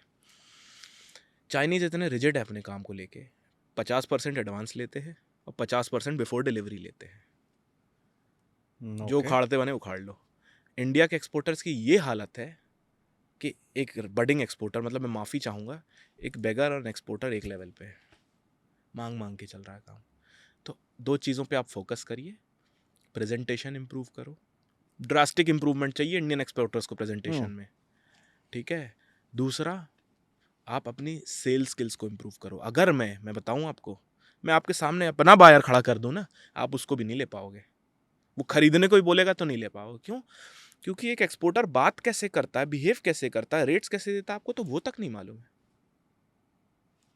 एक्सपोर्ट इंपोर्ट इंडस्ट्री का सबसे बड़ा मिथ क्या लगता है आपको? कि बायर्स ढूंढना मुश्किल है। मिथ नहीं है ये, प्रेजेंट करना मुश्किल है। हमें सेल्स नहीं आती, हमें पेपर वर्क पूरा आता है, हमें प्रेजेंटेशन नहीं आती। प्रेजेंटेशन डेवलप करना हफ्तों महीनों का काम है। मैं आपको कोई एक स्कीम बेच दूं कि 2 मिनट में परम भाई ऐसा कर दें हम, तो हो जाएगा, ऐसा नहीं होता। ये करोड़ों का बिजनेस की बात कर रहा हूँ मैं आपसे। मैं आपको बोलूँ कि भाई आपको टाटा स्टील कंपनी है आपकी, बायर ऐसे मिलेगा। मैं बोल भी दूं कि आप भैया जाके इंस्टाग्राम पे डीएम करने लगो लोगों को, लिंक्डइन पे मैसेज करने लगो, जो लोग करा रहे हैं आजकल, ठीक है। आप ईमेल करने लगो, ऐसे बायर नहीं आता, क्योंकि उसका परचेज इंटेंशन नहीं है। क्या मैं आपको वो चीज़ बेच सकता हूँ जो आप खरीदना ही नहीं चाहते? तो ये तो आपने सीखा ही नहीं ना गुरुजी से। या तो गंजे को कंघी बेच रहे हैं ना फिर। अरे स्किल होती तो वो भी बेच देता मैं। हाँ। तो इस स्किल पे कोई काम नहीं कराता। प्री सेल्स पोस्ट सेल्स सब कराते हैं, सेल्स का कोई नहीं कराता। That is the most difficult part. अगर मैं आपको बोलूँ सब्जी बेचना है, सब्जी तो मंडी में बेच दोगे। अगर मैं आपको बोलूँ जिस चेयर पे हम बैठे हैं इसको बेच के बता तो जानूँ मैं, पैंट ढीली हो जानी है गुरुजी की भी और चेलों की भी, बेच के बता इसको। मैं कंपटीशन लगाने को तैयार हूँ इंडिया में। मेरा क्लाइंट compete करे इंडिया के सारे एक्सपोर्ट कोचेस के क्लाइंट से। 1 साल में 2 एक्सपोर्ट कर ले बहुत बात है, मेरा हर महीने 2 मारेगा। मार्केट कैप को थोड़ा सा एक बार एलैबोरेट कर सकते हो प्लीज? क्या मार्केट कैप है और क्या इंडिया टारगेट कर रहा है आने वाले 2030 तक? इंडिया में एक्सपोर्ट एंड इंपोर्ट की शानदार अपॉर्चुनिटी है। पहले तो डेफिसिट की बात कर लेता हूँ in terms of percentage. India में अगर 10 एक्सपोर्टर हैं तो 25 इंपोर्टर हैं। 1:2.5 का फर्क है। मतलब एक्सपोर्ट में इतना गैप है अभी। क्यों घुसना चाहिए? सबसे बड़ा है ही नहीं एक्सपोर्टर्स, कंपटीशन ही नहीं है। ना के बराबर ब्लू ओशन बैठा है। आप घुसो तो आप लड़ाई लड़ने को तैयार तो हो जाओ। पहली चीज नंबर्स की बात ये हो गई। नंबर 2, 2025 में पीयूष गोयल जी का एक बयान आया था जिसमें उन्होंने प्रोजेक्ट किया था कि इंडिया इस साल लगभग $800 बिलियन का एक्सपोर्ट करने वाला है। $800 बिलियन का इंडिया अकेला इस साल 2025 में एक्सपोर्ट का प्रोजेक्शन रख के बैठा है। ये हमारे भारत सरकार के मंत्री कह रहे हैं। 770 तो हो चुका ऑलरेडी। अब उसको क्रॉस ही मारेगा। आई थिंक 770 या 670 समथिंग हो चुका है। वो जितना भी है, लेकिन आप ये सोचो कि अगर आपके पास उसका फ्रैक्शन भी आ जाए तो 2-3 करोड़ तो कहीं नहीं जा रहे भाई आपके। तभी 2028 तक 1.7 ट्रिलियन की इकोनॉमी बना रहे हैं। यस यस, तो ह्यूज पोटेंशियल इजीली हो जाएगा। देखो भाई, सिंपल सी गणित है, भारत में कोई तो पैसा बनाएगा। हाँ, तय है ये बात। और उसमें से हम क्यों नहीं हो सकते? बारिश होगी भारत में, मेरे अंगने में क्यों नहीं हो रही है? पैसा तो आएगा। हाँ। जिनकी है हिम्मत उखाड़ लो, पैसा बनेगा, छाती ठोक के बनेगा। तुमसे बनेगा कि नहीं बनेगा वो क्वेश्चन है। मतलब पैसा बनेगा, आपके घर पे बनेगा कि नहीं, लड़ाई उसकी है। आप नहीं करोगे तो आपका दोस्त कर जाएगा, दोस्त का दोस्त कर जाएगा। फिर आप देख के बोलोगे कि शर्मा जी का बेटा ने झंडे गाड़ दिए, क्योंकि आपने झंडा अपना उसको दे दिया, खुद ही हाथ में से दे दिया। एक बहुत डार्क सवाल पूछ रहा हूँ हाँ, आपसे, बिल्कुल भाई। ठीक है? कंफर्टेबल हो तो आंसर करते ना, अदरवाइज नहीं बोलना चाहते तो मत बोलना। जिस तरीके से इमर्जिंग बिजनेस एक्सपोर्ट इंडस्ट्री या इंपोर्ट इंडस्ट्री का बढ़ रहा है, उसी इमर्जिंग इंडस्ट्री बोल सकते हो आप इसको, इलीगल इंपोर्ट और इलीगल एक्सपोर्ट बहुत ज्यादा बढ़ रहा है। हाँ, बढ़ क्यों क्या रहा, हो- बढ़ा ही हुआ है। क्यों हो रहा है? क्या क्या चीजें इलीगली एक्सपोर्ट हो रही हैं और इंपोर्ट हो रही है? सबसे बड़ा इलीगल इंपोर्ट में नंबर 1 पे इंडिया आता है गोल्ड स्मगलिंग में। गोल्ड, ठीक है, भारत की इकोनॉमी का एक बड़ा पार्ट जो कैश में खरीदे जाने वाला गोल्ड है सराफा बाजारों में, जिसपे आप 3% जीएसटी नहीं देते हो। ठीक है, यहाँ पे जितने लोग देख रहे हैं, मैं किसी को ब्लेम नहीं कर रहा हूँ, इकोनॉमी ऐसे ऑपरेट करती है कि आपको उल्टे सीधे ब्रांड्स के गोल्ड यहाँ खूब मिलेंगे जो कैश में मिल जाएंगे। अगर आपने मान लो 1 किलो सोना खरीदा, 1 किलो सोना आज 80 लाख रुपए से ऊपर का है, उस पर 3% सरकार को जीएसटी नहीं दिया। अगर आप वो ऑफिशियली खरीद के लाते तो ऐसा हो ही नहीं सकता था कि 80 लाख की चीज़ विदाउट जीएसटी बेच दी आपने। हाँ, हो ही नहीं सकता, पॉसिबल ही नहीं था। पॉसिबल नहीं है। नंबर 1 आइटम जो इंडिया में इलीगली इंपोर्ट या स्मगल होता है वो है गोल्ड। अभी हाल की बात है, कुछ दिन पुराना, एक आईपीएस की बेटी है, एक्ट्रेस है, जो शायद बेंगलोर या किसी एयरपोर्ट में 12 किलो सोने के साथ पकड़ी गई है। 12 किलो सोना पकड़ा गया, उस पर दुबई से स्मगल किया था। आता कैसे है? सी रूट से, सी रूट से Okay. आता है, प्लेन से आता है। आता तो वैसा ही है जैसे हम और आप आते हैं। आता तो वैसा ही है वो, लेकिन रास्ते में जो जो सेट हो गया तो ठीक है, नहीं सेट हुआ तो उजागर हो गया सब। क्या ये इलीगल एक्सपोर्ट इंडस्ट्री ये बीट कर पाएगी लीगल को? नहीं, इलीगल अपनी जगह चलता है, लीगल अपनी जगह चलता है। इलीगल को लीगल करना बहुत मुश्किल हो जाता है। अगर मैं आपको एक किलो सोने को मैं बोलूं कि वाइट इकोनॉमी में दिखा दो, आप दिखा ही नहीं पाओगे कहाँ से आया। आप देख लो, सडनली ना इंडिया में ना वेपिंग कल्चर बहुत बढ़ गया है। हाँ, आप किसी भी शॉप पर लेने चले जाओ हाँ। तो बंदा 2 बार आपको देखता है कि यार ये दूं कि नहीं दूं इसको? दूं या नहीं दूं। हाँ, वो इंडस्ट्री इतनी बूम करी है पिछले 3 हाँ, साल में हाँ। कि आप सोच नहीं सकते। और उस पर बैन लगा हुआ है। और उस पर बैन लगा हुआ है। बैन लगा हुआ है, सीतारमन जी ने लगाया था बैन। बैन लगाने के बाद चीजें बिक रही हैं। तो आपको लगता है कि लाइक गवर्नमेंट को थोड़े से स्ट्रिक्ट एक्शन लेने चाहिए? बिकॉज एक बंदा पूरे दिन मेहनत कर रहा है, वो प्रोडक्ट नीच निकाल रहा है, वो पैसे लगा रहा है, एक बंदा उसी सेम सिमिलर प्रोडक्ट की स्मगलिंग कर रहा है। इसका सबसे बड़ा एग्जांपल है टबैको इंडस्ट्री। हाँ, आप टबैको में आप बीडी बना रहे हो, ठीक है, मंडल्स बना रहे हो, लेकिन वहीं पे आपकी डुप्लीकेसी भी साथ साथ चल रही है। डुप्लीकेसी वाला बंदा 2 रुपए कम रख के अपना माल सप्लाई किए जा रहा, आपको बेनिफिट मिल ही नहीं रहा। तो लगता है गवर्नमेंट को थोड़े से स्ट्रिक्ट एक्शन लेने चाहिए। देखिए, गवर्नमेंट के टॉप लेवल पे तो एक्शन ले लिए जाते हैं, लेकिन इंडिया की इकोनॉमी इतनी बड़ी है, मतलब चेन में इतने सारे लोग आते हैं ना कि जरा सा लूप होल एक जगह मिला तो ऐसे 5 लूप होल भी मिल गया तो उसको एक्सप्लॉइट कर लेते हैं लोग। मतलब ईमान में फ़र्क है कि ईमानदारी जो होती है ना वो कहीं ना कुछ स्टेप्स पे मिसिंग है। सरकार की तरफ नहीं, ब्यूरोक्रेट्स जो अधिकारी होते हैं, जो सप्लाई चेन है, मान लो एक कोरियर डिलीवरी वाला जा रहा है, उसका सरकार से क्या लेना देना। अब वो आपसे सेटिंग कर ले कि मैं ही बेच दूंगा भाई तेरे बीड़ी की बंडल, तो आप क्या कर लोगे? हाँ, तो ग्राउंड ग्राउंड लेवल पे जब तक आपकी पकड़ नहीं है ना, आप उसको रोक नहीं पाओगे। ओके। बिजनेस बिना लिक्विडिटी के सरवाइव कर पाएगा? नहीं, बिजनेस मतलब एवरीथिंग, लाइक कोई भी industry. Liquidity means cash. Cash. बहुत मुश्किल है, बहुत मुश्किल है, बहुत मुश्किल है। क्यों? क्योंकि आप कहीं से कहीं भी जाओगे ना, एक बाबू के पास जाओ, एक चपरासी के पास जाओ, वहीं से कैश लगना चालू हो जाता है। हम्म। अगर आप कैश देना बंद कर दो ना, तो आपको धंधा चलना बंद हो जाएगा, गारंटी मेरी इस बात की। व्यापारी जानबूझ के बदमाश नहीं हुआ है, सब नहीं है बदमाश, लेकिन जितने भी हो गए हैं, बहुतों को तो हालातों ने मजबूर कर दिया है कि साहब मैं नहीं करूंगा तो मैं मर जाऊंगा। ये बात गवर्नमेंट को पता है। करे क्या? आपके हमारी फैमिली है, पेट पालना है भाई। कहाँ जाएंगे बच्चे? मर जाए या तो बोलेंगे तालाब में कूद जाओ जाके। अगर जिंदा रहना है तो ये करना पड़ जाता है। करे क्या व्यापारी? बाय डिफॉल्ट वो खुद भी पैसा नहीं खर्चना चाहता यार, कि क्यों जबरदस्ती दे रहा हूं मैं। लेकिन लिक्विडिटी, खासकर जो कैश इकोनॉमी बन गई है, एक पैरेलल इकोनॉमी चलती है इंडिया में जिसको हम कैश इकोनॉमी कहते हैं, बहुत स्ट्रांग है। रियल एस्टेट इसका सबसे बड़ा एग्जाम्पल है। हाँ, खैर रियल एस्टेट तो विदा लिक्विडिटी के सरवाइव कर ही नहीं नहीं पाएगा। कर सेम पाएगा। वही है, कहीं ना कहीं रेशो आपको बैलेंस आउट करना पड़ेगा। 2025 में अगर किसी को 5 से 10 लाख में बिजनेस स्टार्ट करना हो, कितना इनकम जनरेट कर सकता है, कितना टर्नओवर बना सकता है, क्या कमाई कर सकता है साल के एंड तक? अगर आपने तबीयत से अपने स्किल्स को पॉलिश किया है, तबीयत से मतलब 1 घंटा per day for next 365 days, 10 lakh के कैपिटल में एटलीस्ट 1 से 2 करोड़ पार कर जाओगे इजीली। ओके। एक बिगिनर भी 22-23 साल का लड़का कर जाएगा।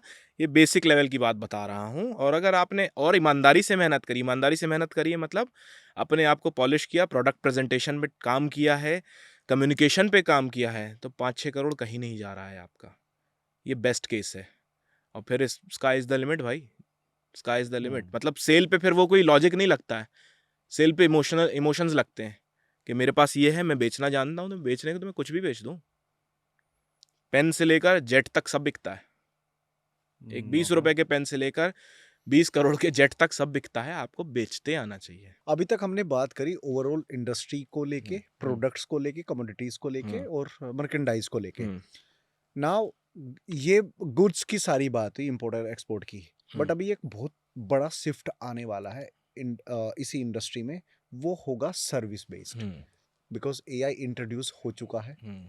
इस पे आपका क्या ओपिनियन और कितना बड़ा बिजनेस बन सकता है सर्विस प्रोवाइडर की उसकी तरफ से मैं बोल रहा हूँ? देखिए, इंडिया में क्योंकि टैलेंट कॉस्ट सस्ती थी, तो 90s से ही पूरे वर्ल्ड के कंपनीज का नज़र इंडिया पे रह चुकी है। विप्रो, इन्फोसिस इसका लाइव एग्जाम्पल है कि इंडिया में लोगों को रिक्रूट करो, फॉरेन के प्रोजेक्ट कराओ। अब अच्छी बात यह आ गई है कि आप और हमारे जैसे लोग, जिन अगर कोई एक बेसिक इंसान भी 20 लाख के कैपिटल में अपना सर्विस बिजनेस लॉन्च करना चाहता है, चाहे बीपीओ करे, चाहे कॉल सेंटर करे, या कुछ भी करे, टेक्निकल मुझे सपोर्ट। बताओ कि क्या 2025 के वो एआई बेस्ड बिजनेस सर्विस कौन कौन सी हो सकती है? 2 या 3 एग्जांपल। भाई सबसे पहला जो आप एआई बेस्ड यूज कर सकते हो, टेक्निकल सपोर्ट है। ठीक है। चाहिए ही चाहिए, सॉफ्टवेयर्स चाहिए ही चाहिए, मशीनरी चाहिए ही। उसमें एआई सजेस्टेड प्रॉम्प्ट्स आने लगे हैं, आपके एआई यूज़ करके प्रॉम्प्ट कर लो। उससे होता ये है कि टाइम एंड पैसा दोनों बच जाता है, इंसान का सपोर्ट बहुत इजी हो जाता है। टेक्निकल में जा सकते हो आप, ठीक है। आप इसके बाद मैन्युफैक्चरिंग में जा सकते हो कि मैन्युफैक्चरिंग रिलेटेड इश्यूज़ हैं आपको, कोई प्रोडक्ट लिया आपने, कोई मशीनरी ली, उससे रिलेटेड जा सकते हो आप। मतलब ये बहुत नीश वाले सेक्टर है। प्रोडक्ट वाले के लिए नीश इतना ज़रूरी नहीं है, लेकिन ये बहुत नैरो डाउन सेक्टर में हम घुस रहे हैं, ठीक है। तो टेक्निकल में जा सकते हो आप मैन्युफैक्चरिंग में जा सकते हैं, और आप एक थर्ड पार्टी कंपनी में, लॉजिस्टिक्स में भी जा सकते हैं। इंडिया का लॉजिस्टिक्स भी बहुत अच्छा चल रहा है आजकल, कि आपकी लॉजिस्टिक्स कंपनी है, किसी को शिप रॉकेट देख लो कहाँ से कहाँ पहुंच गई, सबसे बेस्ट एग्जांपल। हाँ, शिप रॉकेट हो गया, डिलीवरी चल रहा है आजकल इंडिया का, बहुत अच्छा चल रहा है वो, फॉरवर्ड एंड रिवर्स लॉजिस्टिक्स। मतलब काम बहुत बड़ा दिखता है एरिया के हिसाब से, लेकिन मार्जिन अच्छे हैं, प्रॉफिट अच्छा है, लंबा चौड़ा काम है, लेकिन इसमें आराम से आपका एआई एंड ये सर्विस सेक्टर बहुत अच्छे से बूम कर सकता है। बिजनेस का, किसी भी बिजनेस का एंड गोल क्या होना चाहिए? एंड गोल बिजनेस के 2 होते हैं। पहला सेल्स, पैसा आना चाहिए, और ईयर ऑन ईयर ग्रोथ होनी चाहिए। मैं आपको बताता हूँ, मेरे पास हेल्प लेने के लिए एग्जिम टाइटन्स में बहुत से क्लाइंट्स आते हैं जो साल का 16 करोड़ का एक्सपोर्ट कर रहे हैं, 20 करोड़ का कर रहे हैं, 35 करोड़ का, जो हाईएस्ट आया वो 100 करोड़ का आ चुका है मेरे पास। ठीक है, साल का 100 करोड़ का कर रहा है 5-6 बायर्स से, हम्म वो भी वहीं अटका हुआ है। मैंने बोला, मैं सबको बोलता हूँ सेल्स आनी चाहिए, चाहे 100 करोड़ का एम्पायर हो चाहे 20 का हो, सेल्स नहीं आती काम नहीं बनेगा। Okay, post sale and pre sales पे क्या क्या चीजें हमको मेजर करनी चाहिए? प्री सेल्स में आपको ये ध्यान रखना चाहिए कि आप कस्टमर फिल्ट्रेशन, कौन है आपका टिपिकल कस्टमर पर्सोना, कौन लेने वाला है आपसे, टारगेट कैसे कर रहे हो, आप क्या हो, आपके पास वो क्यों आ जाए। भाई मैंने कह दिया मैं शाहरुख खान, तो मेरे कहने से थोड़ी हो गया मैं शाहरुख खान, हम्म ज़माने को मानना ज़रूरी है। तो ये प्री सेल्स हैं, क्वालिटी चेक्स वगैरह, कितने सर्टिफिकेशंस हैं, क्या क्वालिटी है आपके पास, सर्विस कैसा है आपका, पैकिंग से लेकर लोडिंग से लेकर पहुंचाने तक का, ये प्री सेल्स हो गया। पोस्ट सेल्स में ये है कि मैंने अगर आपको बेच दिया हम्म तो आप मेरे लिए बेगाने थोड़ी हो गए। बरम भाई ठीक से हो, पहुंच गया माल, कोई इशू तो नहीं हुआ, do you need any assistance, पूछो उससे, मेक हिम फील योर्स। मैं कहता हूँ क्लाइंट से दोस्ती कर लेना, लेकिन दोस्तों से क्लाइंटेज मत बनाना, वाह, सही बात है, सही बहुत बात। नुकसान हो जाता है भाई, बहुत नुकसान हो जाता है। अगर दोस्तों की हेल्प करनी फ्री में कर दो, मैं करता हूँ अपने दोस्तों हम्म की, पैसा नहीं लेता हूँ, फ्री में कर देता हूँ कि भाई ये रख लो, कोई दिक्कत नहीं है, मैं आपसे व्यापार नहीं करूँगा, क्योंकि दोस्ती भी खत्म हो जाती है, व्यापार भी खत्म हो जाता है। Okay, give me very quick answer. ये लाइट बंद होगी क्या भाई? चल कोई नहीं, चेंज कर, give me very quick answer. रुक भाई बदल ले, कोई नहीं बदल देगा, मैं ऐसे कंटिन्यू कर लेता हूँ, मतलब ठीक है। ठीक है। कोई भी प्रोडक्ट हम्म मार्केट में आने से पहले, हम्म जैसे एग्जांपल आज मेरे पास एक XYZ प्रोडक्ट है, हम्म कौन कौन सी मेजर चीज हैं जो मुझे ध्यान देनी चाहिए? प्रोडक्ट है मेरे पास में, हम्म लॉन्च करने से पहले क्या ध्यान रखूं उस प्रोडक्ट को, वो प्रोडक्ट मार्केट में सक्सेस होगा हम्म नहीं होगा, हम्म वो कौन कौन से की फैक्टर्स हैं, कौन कौन से पैरामीटर्स हैं जो एक बिजनेस ओनर को पता होना चाहिए प्रोडक्ट लॉन्च करने से पहले? ग्राउंड में डिमांड उसकी कैसी है, पब्लिक उससे रिलेटेड प्रोडक्ट्स कैसे चल रहे हैं। ठीक है, याद करिए इंडिया में बहुत सारी कार्स आई थी, 2 सीटर कार जैसी दिखती थी, छोटी सी, वेरी कॉम्पैक्ट। टाटा नैनो आई थी, टाटा नैनो का फेलियर क्यों हुआ? कार बुरी नहीं थी, लोगों के स्टेटस को डैमेज करती थी। जब हम नैनो चलाते थे तो हमारा दोस्त हमें बोलने लगा, भाई इससे अच्छा तू एक्टिवा ले लेता। क्या हुआ? साइकोलॉजिकल हिट पड़ा उसको कि यार मैं एक्टिवा चला लेता तो मेरी ज़्यादा इज्जत होती, लेकिन मैं नैनो चला रहा हूँ ना तो समाज मुझे गाली दे रहा है। गाड़ी बहुत बढ़िया थी नैनो, बाय द वे, बहुत बढ़िया सर्विस थी उसकी, overall it was a very good car, लेकिन फेल हो गई। ऐसे कुछ और ब्रांड्स आए, एमजी की चल रही है अभी, महिंद्रा की एक आई थी, I don't remember it's name, एक महिंद्रा की आई थी। सबसे पहला ये है कि समाज में उसको लेने से आपका रुतबा बढ़ेगा कि नहीं बढ़ेगा, सोशल स्टेटस कैसा रहेगा आपका। BMW फॉर्च्यूनर अपने स्टेटस के लिए बिकते हैं, स्टेटस पे सेल हो जाती है, सेल हो जाती है। पूरी। नंबर 1, समाज में उसकी डिमांड कैसी है, लोग उसको किस चश्मे से देखते हैं। नंबर 2, क्वालिटी, कितनी लास्टिंग है ये प्रोडक्ट। अगर आप बेचते हो, हम कहते हैं ना इंडिया में चाइना का माल चले तो चांद तक, नहीं तो शाम तक, हैं? हाँ, तो क्या है ये, और उसके बावजूद 70% तो वहीं से आ रहा है। वहीं से आ रहा है। ठीक है, वहीं से आ रहा है।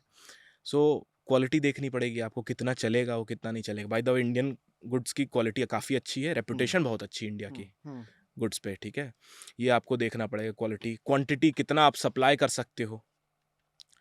भाई मार्केट में डिमांड है, इतनी तो नहीं है कि आपकी रोजी रोटी चल सके, या इतनी है कि हैंडल ही नहीं कर सकते हो, तो कितनी डिमांड आ रही है उसकी।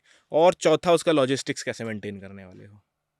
मतलब मैंने अगर एक आटा ब्रांड लॉन्च कर दिया, आटा मेरे से हैंडल ही नहीं हो रहा, अब मार्केट को चाहिए पर डे 4 ट्रक, 4 ट्रक मेरे से, मेरे बस के ही नहीं है। फिर इसमें आपको रहती है आफ्टर सेल सर्विस, कैसी दे पा रहे हो भाई, सबसे इंपॉर्टेंट। गाड़ी बेच दी, घर बेच दिया, मकान बेच दिया, आपने प्रोडक्ट बेच दिया, उसके बाद क्या? हम टोयोटा को क्यों जानते हैं? टोयोटा को इंजन की रिलायबिलिटी के लिए जानते हैं। हम ये जानते हैं कि टोयोटा कभी धोखा नहीं देती, खड़ी नहीं होगी सड़क पे, ये मार्केट में एक नॉर्म बना हुआ है। ठीक है, हम जर्मन कार्स को ये बदनाम करते हैं कि सर्विस से, आफ्टर सेल सर्विस बहुत महंगी है, 2-2.5 लाख 3 लाख रुपए साल का पालने का लग जाता है। आफ्टर सेल्स आपका कोई भी प्रोडक्ट है, मान लो मैंने आपको ये माइक बेचा, माइक ख़राब हो गया, तो एक दुकानदार के पास कितनी जल्दी जाके आप माइक बदल दोगे? या आपके घर पे एक LG का AC गया या हिटाची का AC गया, तो कितनी जल्दी जाके रिपेयर हो जाएगा वो? आपके प्रोडक्ट की सक्सेस इस पे हेवीली डिपेंडेंट है। अब यही बात अगर मैं किसी राइजिंग एक्सपोर्टर को बोल दूं 20,000 वाले को, तो घबरा जाएगा, बोले सर इतना मुश्किल है, बल्कि मुश्किल नहीं है, करने घुसो तो, करने घुसोगे तो हो जाएगा। बेसिकली आपको 3 चीजों पे फोकस करना है। पहला आपका प्रोडक्ट, सेकंड आपकी service, and third is your feedback, yes, customer satisfaction. Customer satisfaction. तो आप मार्केट में चल सकते हो, चल सकते अदरवाइज हो। फिर तो कोई आप ये सोचो कि सिर्फ सेल्स करके नमस्ते, तो अब वो समय थोड़ी है कि सेल्स करके नमस्ते, कस्टमर भी फिर नमस्ते कर लेगा, नमस्ते कर उसके ले, लिए और 10 और प्रोडक्ट बड़ी जल्दी नमस्ते करता है कस्टमर। हाँ, इवन कस्टमर सेगमेंट मार्केट अगर आप देखो तो आज की डेट में, पहले हमारे पास चॉइसेस नहीं थी, बहुत हमको choices। ना चाह के भी उसी बंदे के पास जाना पड़ता था। आज वी हैव मल्टीपल चॉइस। अगर आज मेरे को let's example, I am not saying कि अभी जैसे BYD हाँ, चाइना कार का आई है, ब्रांड yes, आया, yes, ठीक है, yes। टेस्ला से ज्यादा रेवेन्यू जनरेट कर रहा है, वो टेस्ला से ज्यादा यूनिट बेच रहा है। क्यों बेच रहा है? वो ये ना कि वो अभी सर्विस दे रहा है और उसने अपने आप को इतने जल्दी एक्सपेंड कर लिया। किया है। अब कोई भी प्रोडक्ट आप ले रहे हैं तो कस्टमर 10 चीज होता है, इसमें ये फीचर नहीं है, इसमें ये फीचर नहीं है, इसमें ये फीचर नहीं है। फिर एंड गोल क्या आ जाता है? सर्विस। सर्विस कौन सा अच्छा दे रहा है, मैं उसके साथ जाऊंगा, चाहे मुझे 500 रुपए या 5,000 या 5 लाख महंगी भी पड़ रही है ना, Yes। मुझे मतलब नहीं है। यस, देखिए हम 2025 में बैठे हैं, 1/4 2025 जा चुका है, अप्रैल इज हियर। अभी नहीं तो कभी नहीं, इससे क्लियर पाथ आपको नहीं दिखेगा अपना करियर सेट करने में, खासकर इंटरनेशनल बिजनेस में। लेट्स एग्जांपल, अभी तक हाँ। जो पॉडकास्ट यहाँ तक हम्म। देखते हुए आ चुके हैं, उनके माइंड में ये सवाल होगा, मैं क्यों करूं 2025 में एक्सपोर्ट इंपोर्ट का बिजनेस? अब आंसर करिए आप। पैसा बनाओगे, अंधा पैसा बनाओगे, पैसे से बड़ा मोटिवेशन कुछ है नहीं। बड़ी गाड़ी में चलोगे, बड़े घर में चलोगे, इजी नहीं होगा लेकिन हो जाएगा। इजी नहीं होगा, मैं ये नहीं बोल रहा हूँ कि 3 महीने में होगा, 6 महीने में होगा, लेकिन हो जाएगा गारंटी। तुम्हारे लोकल बिजनेस से ये 10 गुना ज़्यादा आसान होने वाला है और 10 गुना ज़्यादा मार्जिन देगा। तो इंसान को अपनी बैटल्स पिक करनी पड़ती लाइफ में। हर लड़ाई लड़ने के लिए नहीं होती हैं, कुछ बॉल्स जो है ना डक करने के लिए होती है, छोड़ने के लिए होती हैं, कि आई है जाने दो। जरूरी नहीं है ऑफिस टाइम पे बोल आ रही तो तुम्हें बाहर निकल के मा- कवर ड्राइव मारनी है, मा- छोड़ दो उसको, वाह। जाने दो उसको। तो जो आ रहा है उसको पिक कर लो, इससे पहले तुम्हारा दोस्त पिक कर ले और तुम उसकी कहानियां गाते रहो कि मेरे दोस्त ने तो ये कर लिया। हम सुनते हैं ना, हम आज भी सुनते हैं कि मेरे बाप दादाओं ने इतनी बड़ी जमीन ली थी, हाँ। बेच दी, आज होती तो मैं आज होती 200 तो करोड़ क्या का होता? मालिक होता।